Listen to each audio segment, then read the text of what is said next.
বন্ধুরা, আপনাদের এই জবা গাছগুলোর কি ভালো গ্রোথ একদমই হচ্ছে না, বা সুন্দর ফুল কি একদমই আসছে না, বা ফুল আসলেও কুঁড়ি ঝরে যাওয়ার সমস্যা দেখা দিচ্ছে, গাছের গ্রোথ যেন মনে হচ্ছে থমকে গিয়েছে? ঠিক এমন সমস্যার সমাধান আজকের ভিডিওর মাধ্যমে আপনারা পেয়ে যাবেন। তাই পুরো সমাধানটা জানতে হলে ভিডিওটা লাস্ট পর্যন্ত দেখতে হবে। নমস্কার বন্ধুরা, আমি অনিশ এবং আপনারা দেখছেন গার্ডেনিং ইন বাংলা। প্রত্যেক দিন রাত 8টায় একটি নতুন ভিডিও থাকে আপনাদের সকলের জন্য। তার মধ্যে দিয়ে নতুন কিছু শেখা, নতুন কিছু জানা। তো বন্ধুরা, আজকে আমরা শিখব এই যে জবা গাছ রয়েছে, যেগুলো পুনে ব্যাঙ্গালোর ভ্যারাইটির জবা, এবং খুব বড় সাইজের যে জবাগুলো হয়, সেই জবা গাছের পরিচর্যা আমরা কি নিতে পারি।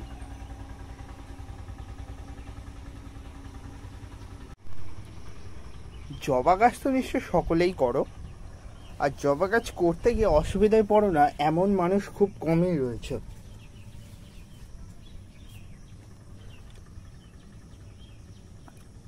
সে আমাদের বাগান বিশেষজ্ঞ গার্ডেনিং বন্ধু হোক, বা টুকটাক গাছ করে, সকলেই জবা করতে গিয়ে অসুবিধায় পড়ে।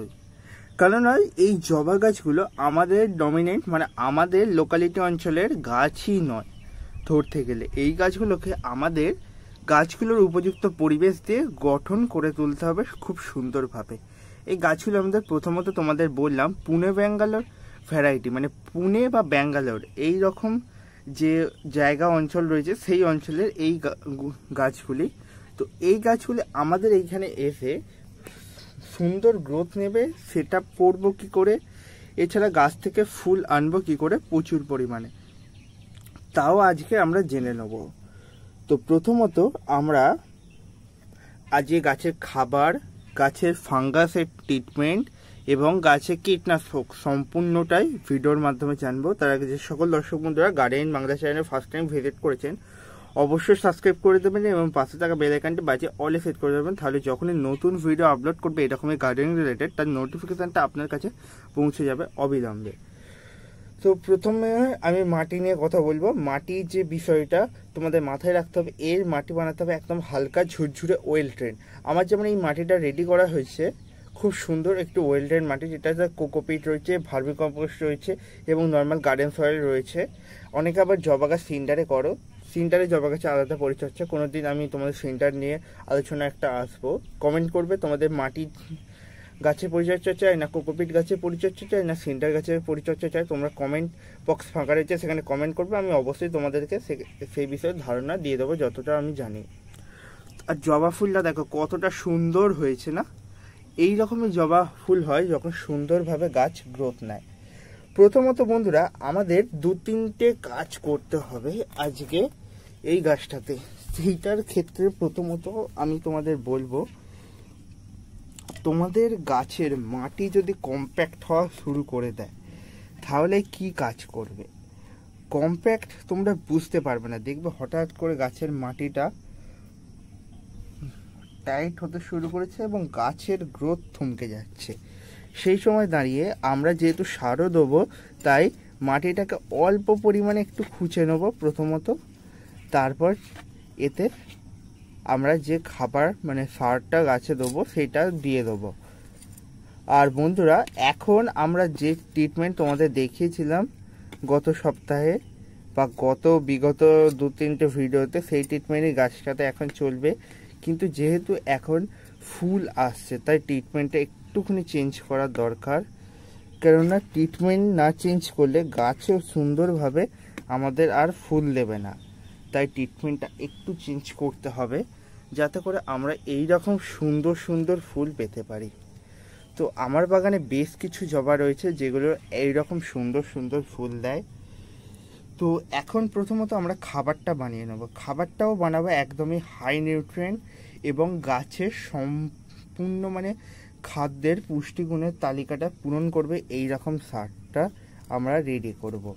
প্রথমত তোমরা দেখতে পাবে গাছের এই যে নিচের দিকে স্ট্যাম্প, সেখানে কিছু পিঁপড়ে চলাফেরা করছে, এইটা নিয়েও কথা বলবো। কারণ এখন গাছে মিলিবাগের সমস্যা গড়ে তোলে এই পিঁপড়েটার দল, দেখতে পাচ্ছ।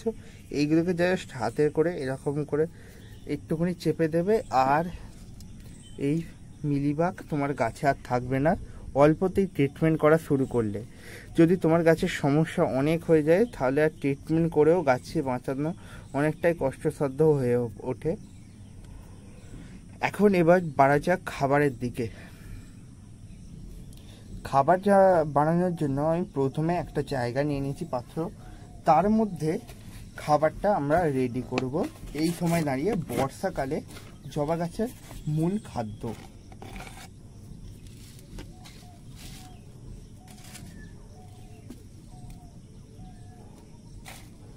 এক চা চামচ আমি এখানে সর্ষের খোল গুঁড়ো নিলাম।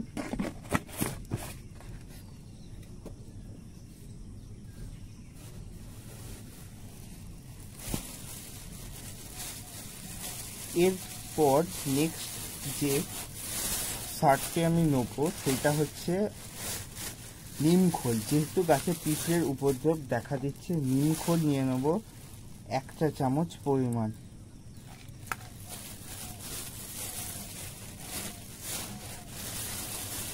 তোমরা লক্ষ্য করবে এই সময় দাঁড়িয়ে গাছে পিঁপড়ে এবং মিলিবাগের উপদ্রব প্রচুর হয়, আর এই উপদ্রব আমাদের ঠেকাতে অনেক সময় কীটনাশক প্রয়োগ করতে হয় ঘন ঘন, বা আমাদের গাছের মধ্যে বিভিন্ন রকমের পেস্টিসাইড বা অন্যান্য কিছু প্রয়োগ করতেই হয়ে থাকে। কিন্তু আমরা যদি অর্গানিকভাবে নিম খোলটা প্রত্যেক মাসেও যদি একবার করে গাছেতে 1 মুঠো পরিমাণ দিতে পারি টপ পিছু, তাহলে দেখবে পোকামাকড়ের উপদ্রব অনেকটাই কমেছে। এবার লাল পটাশ 1/2 চা চামচ।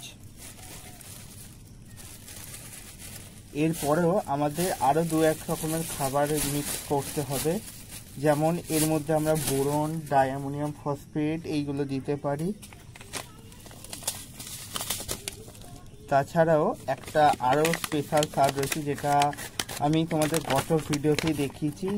জবা গাছের পাতা ফ্যাকাসে বা পাতা কোঁকড়ানোর সমস্যা এইটাতে হয় না, সেটা হচ্ছে আমাদের এপসম সল্ট। 1/2 চা চামচ মতো এপসম সল্টের দানা নিয়ে নেব, নিয়ে সমস্তটাই ভালো করে মিক্স করে নেব।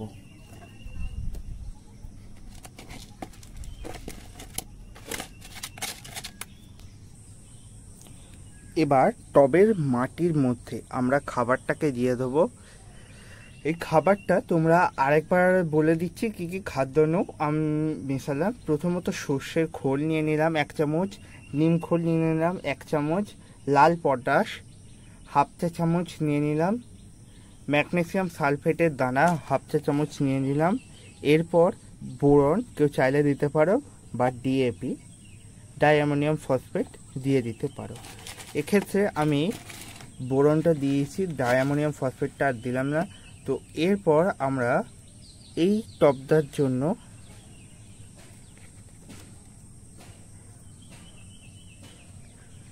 এক চামচ আর 1/2 চা চামচ দেবো।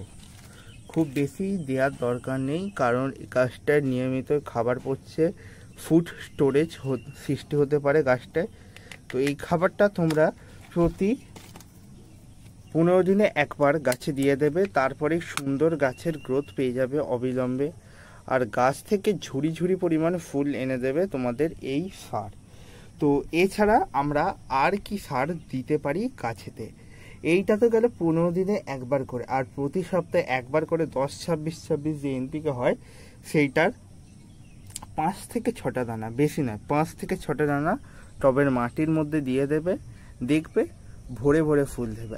আর এনপিকে 20-20-20 বৃষ্টি না হলে সপ্তাহে 1 দিন করে অবশ্যই গাছে প্রয়োগ করে দেবে। আর কীটনাশকের ব্যাপারটা তোমরা অনেকেই জিজ্ঞেস করবে, দাদা তুমি তো বললে কীটনাশকের ব্যাপারটা বলবে। হ্যাঁ, কীটনাশকের ব্যাপারটা, কীটনাশক আমরা কি প্রয়োগ করব, যেমন আমরা নিম তেলটা প্রয়োগ করব প্রতি সপ্তাহে 1 বার বা 2 বার করে। যেহেতু এখন মিলিবাগের উপদ্রব দেখা দিচ্ছে, আমরা 2 বার করে নিম তেলটা প্রয়োগ করবো। একবার সপ্তাহের প্রথম দিকে, একবার সপ্তাহের এন্ডে।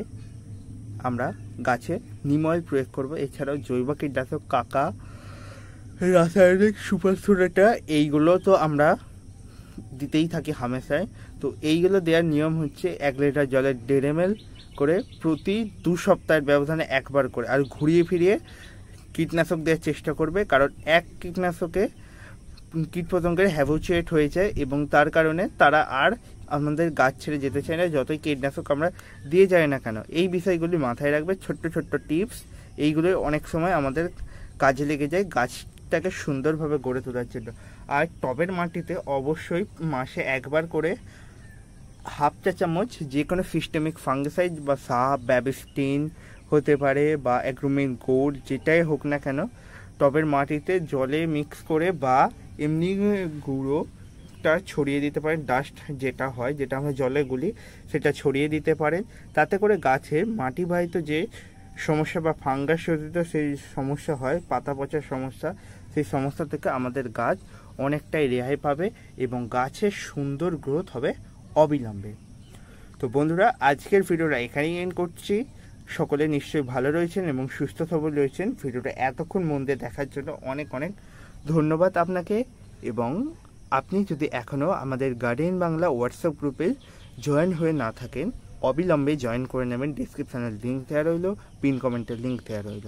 আর যারা এখনও সাবস্ক্রাইব করে আমাকে সাপোর্ট জানাওনি, প্লিজ সাবস্ক্রাইব করবে। আপনার একটা সাবস্ক্রাইব আমাকে অনেক অনেক মোটিভেট করে নতুন ভিডিও বানিয়ে আপনাদেরকে দেওয়ার জন্য। যতটা জানি ততটাই আপনাদের জানানোর চেষ্টা করি। অনেকে বলবে তুমি আর কতটা জানো, যতটাই জানি ততটাই আপনাদের জানানোর চেষ্টা করি। আমি আরেকবারও বলছি, অনেক ভিডিওর মাধ্যমে আমি বলেছি আপনাদেরকে, তাই অনেকেই সাপোর্ট করছে। খুব ভালো লাগছে যে আমার এই কাজ তোমাদের পছন্দ হচ্ছে।